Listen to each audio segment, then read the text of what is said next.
നിന്റെ അച്ഛൻ പഠിപ്പും വിവരവും ഇല്ലാത്തൊരു മണ്ടനടന്നു. എന്നെ ആരും വിശ്വസിച്ചില്ല. പഠിക്കാൻ കൊള്ളാത്തോണ്ട് എന്നെ കുടുംബത്തിൽ നിന്ന് തന്നെ എല്ലാവരും ഒതുക്കിക്കളഞ്ഞു. എന്നെ വിശ്വസിച്ച ഒരേ ഒരാള് നിന്റെ അമ്മ മാത്രമാണ്. എന്നെ വിശ്വസിച്ചത് കൊണ്ട് അവളെ അവിടെ കുടുംബത്തിൽ നിന്ന് അങ്ങ് ഒഴിവാക്കി. അവൾ എന്നെ വിശ്വസിച്ച് വന്നോളാം. ഞാൻ തോറ്റുപോയി. അവള് നിന്നെ വിശ്വസിക്കുന്നു. നീ തോറ്റുപോകല്ലട മോനെ.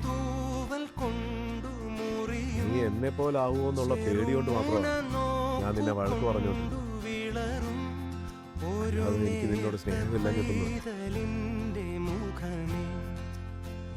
എനിക്ക് നീയും നിന്റെ അമ്മയും അല്ലാതെ